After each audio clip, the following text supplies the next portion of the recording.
Всем привет! Привет, друзья! У нас на канале в разделе Shorts есть видео, где мы готовили хумус. И мы вам обещали, дорогие наши подписчики, что мы про это блюдо снимем более подробный ролик, что мы сегодня с удовольствием и делаем. И помимо хумуса, поскольку это блюдо готовится из нута, мы приготовим еще одно очень популярное ближневосточное блюдо из нута – это фалафель. В обоих случаях предварительно сухой нут надо замочить в воде. Как минимум часов на 16-18, что мы и сделали. И тогда за это время с нутом происходят вот такие метаморфозы. Он становится такой гигантский, увеличивается практически в 2 раза. И не только в размере, он увеличивается и по весу. Поэтому из 300 грамм сухого нута мы получили 650 грамм нута замоченного. 300 грамм мы оставим для приготовления фалафеля, потому что фалафель готовится именно из сырого замоченного нута. А 350 грамм мы отправили вариться, потому что хумус готовится уже из нута сваренного. Помимо нута нам понадобится немного зелени, лучок, лимончик, обязательно паста тахини для приготовления хумуса и пряности, зира и Кумин. Зира это кумин. А это кориандр. Кориандр. Молотый кориандр. Молотый кориандр. Вот. И очень важно, что жидкость, которая остается после варки нута, гороховый бульончик. Гороховый бульончик мы не выливаем, она нам тоже нужна для приготовления хумуса. Но начнем мы, пожалуй, с приготовления фалафеля. Поехали. Для приготовления фалафеля будем использовать блендер. Высыпаем в него замоченный нут. Нарезаем зелень, не очень мелко. Закидываем ее в блендер. Нарезаем лук. Для тех, кому сырой лук не нравится, можно его ошпарить кипятком. Лук тоже отправляем в блендер. Туда же отправляем 2 небольших зубчика чеснока. Истолчем семена зиры и соль для обоих наших блюд. У нас полная чайная ложка зиры и 2 чайные ложки соли. Половину этой смеси высыпаем в блендер и добавляем молотый кориандр. Поперчим. Добавим лимонный сок. Некоторые добавляют в фалафель муку или панировочные сухари, а мы добавляем 3 ложки вареного нута. Начинаем пробивать.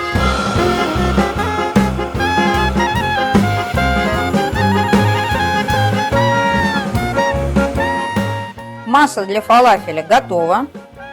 Оставляем ее в чаше блендера. Накрываем пленкой и отправляем в холодильник на час. А пока приготовим хумус. Засыпаем в чашу вареный горох. Добавляем гороховый бульончик, сок половинки лимона, 25 грамм оливкового масла, 100 грамм пасты тахини, 2 зубчика чеснока предварительно нарезанных, зира с солью, молотый черный перец. И пробиваем все погружным блендером до однородности.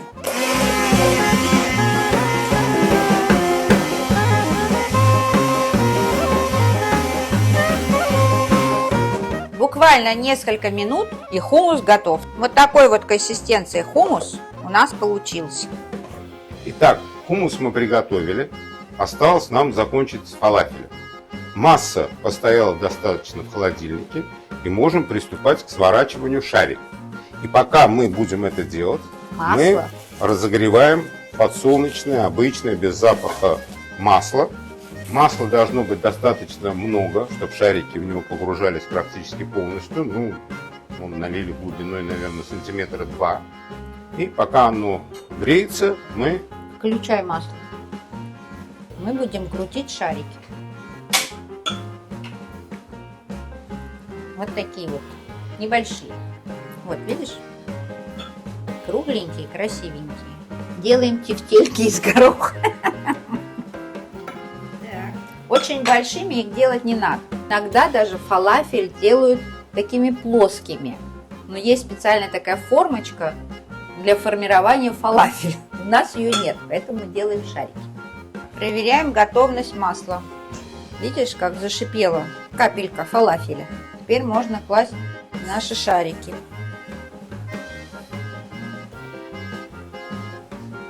Осторожно, чтобы не обжечься. Проверяем, как поджаривается наш фалафель. Тут очень важна температура масла, Да. чтобы с одной стороны образовалась такая румяная золотистая корочка, ну и внутри они пропеклись. Мне кажется, что вот этот цвет фалафеля уже правильный. Все, одна партия готова.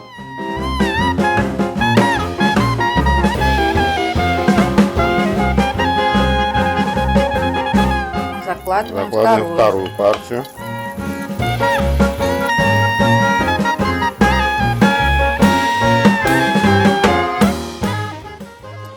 Вот и вторая партия готова. Ох, какие они красивые. Какие они румяные, поджаристые. Вот какой фалафель. Внутри какой он пористый, мягкий, снаружи хрустящий и нежный внутри. Для фалафеля приготовим традиционный соус на основе пасты тахини. К 100 граммам тахини добавим столовую ложку лимонного сока. Посолим. Выдавим 1 зубчик чеснока и размешаем. Чтобы соус получился практически белого цвета, необходимо добавить очень холодную воду. Видите, как меняется цвет пасты. Добавляем по чуть-чуть и размешиваем. Вот такой консистенции у нас должен получиться соус.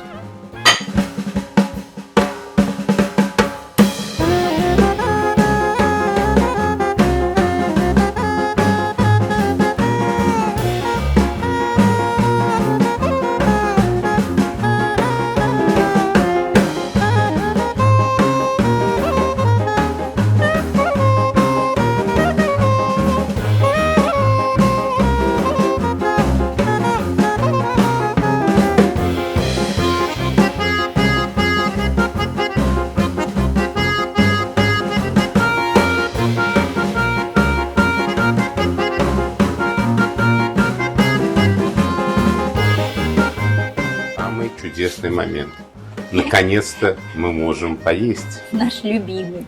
Традиционно и фалафель, и хумус едят с питой. И мы тоже подготовились. И не просто закупились, но еще и нагрели, они горяченькие.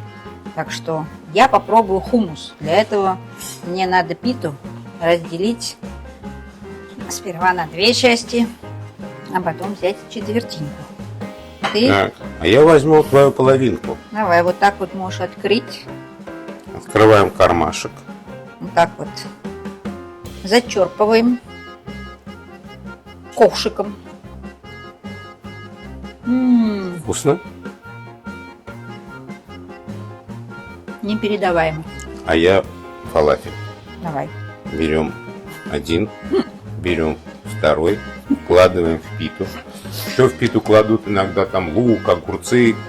Ну, мы ограничимся Помидорчики, зелень, тахинным соусом. соленые огурчики. По классике, по классике.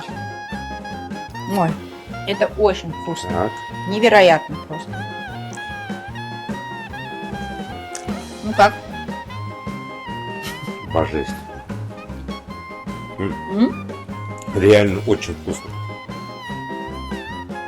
Никогда бы не подумала, что горох такой многогранный. И сколько вкусного можно приготовить из нута. Да, даже ни лучок, ничего не нужно, достаточно соуса. Да, и давай закапай.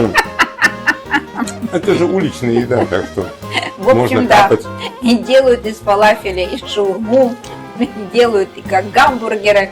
Поэтому это еда на все случаи жизни. Ну все, по-моему, да? Подписывайтесь на наш канал. Хватит? Или еще что-то хочешь сказать?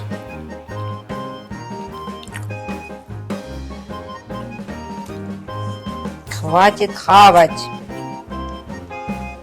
Остановись. Не могу остановиться. Остановитесь.